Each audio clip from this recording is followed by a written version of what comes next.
yung ating jelly powder na kulay puti. Natin muna kung tutunaw siya. Hindi pa po buhay yung apoy dyan. Haluin lang muna po natin para maganda yung kanyang pagkatulong at hindi po siya buo-buo. Haluin lang natin siya sa tapos naglagay po ako dyan ng 2 pack ng Escape. Yung 3-in-1 po. Nahaluin din po natin siya hanggang sa matunaw din po yung ating kopi at hindi siya buo-buo. Haluin lang po natin siya ng haluin. Po, sige lang po, haluin natin hanggang sa matanggal yung kanyang buo-buo.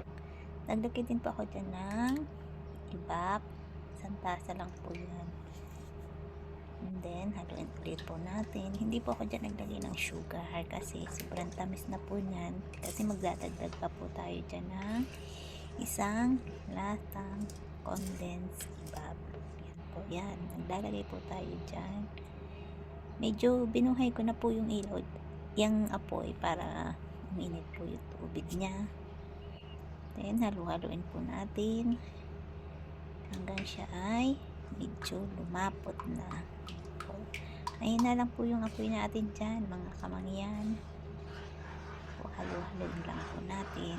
Wala po tayong kaserola kasi sa bahay lang tayo ng amo natin. Nagluto ng coffee jelly. Haluin lang po natin hanggang siya ay maluto, mga kamangyan.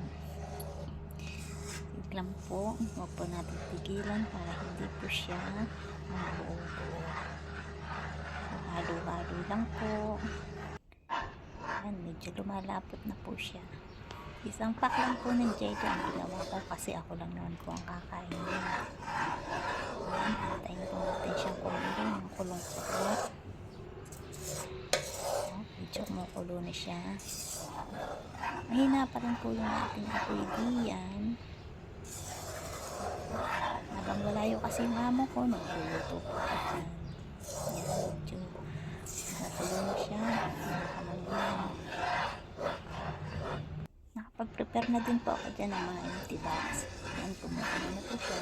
Ulit natin. Huwag po natin tigilan kasi aawas po siya pag tinigilan natin. Ito lang po, halo lang po. Then, patayin na po natin yung apoy at tapos na siya, tuto na siya. And naghanda na po tayo ng empty box. Ilalagay po natin siya dyan. 4 lang po yan na empty box. Yan, lagay po natin isa-isa.